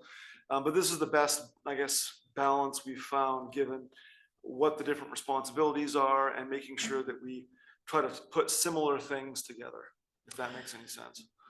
The trails budget is 3/4 for gravel and sand. They get a lot of volunteer, the people on that committee specifically, they do a lot of volunteer work. And they ask just for materials to be paid for. Do our properties, anything that's owned by the town, I mean, is kind of an automated thing that are governed by the conservation committee? Is that how we're set up? Or It's is that not. unwritten law or it just happens that way? I don't want to get into the long Yeah. history. And I gotta be And I careful, don't I gotta be mean careful law, what I I mean, say. That's kind of figuratively speaking. I mean, Administration. Yeah, it's, what the state law allows for the formation of a conservation commission to support the select board in managing conservation lands or support the town. Part of the reason we're looking at the open space plan is to help maybe more clearly define some of those roles. And I think it's a really important thing. Again, I always bring up the beach because I think, well, here's this thing that's really important from recreation and conservation perspectives, but neither one of those groups really has an interest in it. And it's been a struggle to kind of take that on, in the town administration because we want to see it cared for, but where does it belong? And so I think that looking at how we treat our municipal properties is one of the charges, and it is one of the things that I hope the Open Space Committee can come back with a recommendation on. I don't know, Jaren, is that something you've talked about at all, about how we distribute those responsibilities, They or? Really haven't gotten to the recommendations. There's been a Yeah. couple, just like maybe we should consider this as a recommendation, but they're really not at the recommendation stage, but I think they're really trying to light a fire under it. I mean, another- start. yeah, I didn't mean to get us down too much of a rabbit hole. Well, I was just gonna say, Sorry we have about that. 20 minutes of, No. 20 minutes of agenda items left. Yeah. and that's But it's a 20. good discussion for them, and another great example is the fairgrounds. Thank you, Sean. And that lack of clarity caused not some listed conflict a few together, years it's ago, just so I think it's important for us to look at that question, Dave, absolutely. But Thank you. before we go on, Sean, very 10. conscious about the time, but just one thing that you said, Eric, I think is, geez, it'd be nice if we had like a rec board that kind of looked at everything all together, but I think we have to really I agree we have to look at this, but I think we have to be really careful because I'm really always impressed at how many volunteers we have. And I think having all those committees, they're kind of unwieldy in one sense, but we get a lot of value out of that with the volunteer work we get done. Mhm. And I don't want, you don't want to like jeopardize, Oh, yeah, do absolutely. anything Yeah, that would yeah, jeopardize yeah, the really large amount of volunteering we get in the community. So, yeah. I'm not calling for the repeal of any committees. no, I understand that, but I just think that I would love to look at that, but yeah, down the line. I just wish there was better ownership on that one, but that's just one.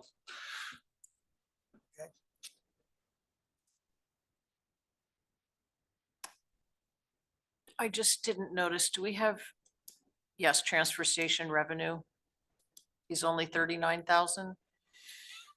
Yes, so what you'll see on expenses and revenue for transfer station and code enforcement are no longer, and last year was the first year, but this year, it's fully transparent. Only the costs to the town of Readfield show up. If there's a tax impact for Readfield taxpayers, that's it, that's all it Right. is. Okay. We're not doing public accounting for all the other parts of the operation. It's all available, it's all part of our internal accounting, but the Readfield voters don't need to vote on whether or not Wayne's gonna pay their share. Right. They are, and they will, so. Okay. Are we good? I think so. Okay, we'll soldier on here. So we're up to new business 25082. Consider a Maine Municipal Association Workers' Compensation Fund resolve. Eric, does this basically mean that we might get a little bit of a money credit if we do what they ask us to? Absolutely. So this is step two of a 3 or 4 step process. First step was expressing our interest in saving money and reducing workplace injuries, also very important. So the second step is to have the select board say, we agree with that approach. Third step is for us to implement a list of scheduled policies, programs, and just general practices. Things like making sure that we have a safety officer that's providing training annually. Little things here and there, doing certain kinds of inspections. Anyway, there's a checklist. If we reach the first tier, we save 5%. If we reach the second tier, we save 7.5%. If we reach the third tier, we save 10% off of our workers' compensation. And if we reduce our costs to the point where we're hitting the minimum threshold, even then we still get preferential treatment when it comes to grants from the MMA for safety grants. So it's a win-win. It helps us do better and it saves us money and helps prevent injuries. So I'm very much in favor of this. And are we basically doing most of these things already? We're doing a lot of them already. I think we're pretty much automatically at tier 2. So Do we need to vote on that, or are we just gonna nod our heads? I'd need like you a- to vote on it and then Let's sign a vote. piece of paper for me. Yep. Okay, I'll make a motion to approve the workers' compensation fund resolve form and to sign it. second, I have a motion and a second. Any further discussion? Seeing none, all those in favor? Okay. If you I can like get the a hard- guarantee that comp rate's gonna go down, I'll believe it when I see it. 'Cause I've never had them go They down. might not go, they'll probably go up 12%, Yeah, but then they'll go right, down, exactly. down 10%. Your renewal will go up. Yeah, ask every year, why did they go up? Oh, well, you know. All right, moving on to item 25-083, discuss proposed ordinance revisions for the town meeting vote. These are all not subject to our approval, right? These are all coming from the planning board. Yeah, and this is more of a placeholder and an FYI. Catherine, you had started discussing with the planning board the need to review some of these ordinances. And so this is them following through with that request, and I guess the direction of the select board as a whole, that they look at policies that affect land use and make intelligent changes. And so the land use ordinance is the core proposal here, the core set of changes. Most of these are related to cleaning things up for the LD 2003 stuff we did last year, a few other small areas. And then just moving on through telecom, noise standards, solar ordinance, and the sludge ordinance, as we call it. Those are all just minor changes to just clean things up, make it look better, make it function better. And so the planning board has put this stuff forward. They're holding their own public hearings to make all this stuff happen. And then they've also had a lengthy involvement of their board members and discussions. So most planning board members picked a piece of this and worked on it. And so it's a very collaborative process to date. I'm comfortable with what they're proposing. And I guess the last thing I will say is that these are all then reflected in the articles for the town meeting warrant. So we have quite a good list, but they're all related in the sense that they have to do with land use. So we've got 5 articles that reflect these changes. And again, I think that everything's very well in hand. We've already had legal review on most of this because they're working with the town attorney to develop this as they go. So I think they're in a good position, and I expect these will be positive changes for the town. Eric, I noticed that a few of them are really gonna change the role of the code enforcement officer and in some of them, like review of some of these ordinances instead of them going to the planning board. Yes, Like the little solar things. Yeah. yeah, which the I- rooftop as opposed to the, yeah. Which I think Ground. makes a lot of sense. They're a pretty busy board as it is, and I don't think they need to be reviewing Yeah. such nuanced And it'll make it things. quicker for the resident. Right, I have to wait around for 4 weeks. yeah. Right. I was happy to see some of them, but I just. Efficient. Yeah. Yeah, no, and I appreciate that feedback, and it fits well too, because we're what the planning board is also working on is implementing those changes that we had talked about 6 months ago, probably 5 months, to kind of restructure a little bit of the role of the code officer, really improve the clarity of the process. Those operational fixes that we talked about, now that they've got this warrant article language mostly under control, they're starting almost immediately now with implementing that work that we had done in the past. So that fits better because it gives more efficiency, and we have the capacity to handle that on the code enforcement side. So I think it fits together well. Those who don't watch the planning board meetings, they put a lot of work into this. They really did. So really It's great. appreciate their efforts there. And there's a long list that you and I had made up a year or two ago of all the things we need to update that. Yep, and this checks off about a third of them, so. Right, so, you know, we don't have things that are 15 years old since someone's actually reviewed them officially and said, okay, this is still good. And I think several of these were all to become current with state statute. Yeah. And that's what we need, right? Because that just gets us into problems when we go to review things and the president is like, oh, no, I don't think so.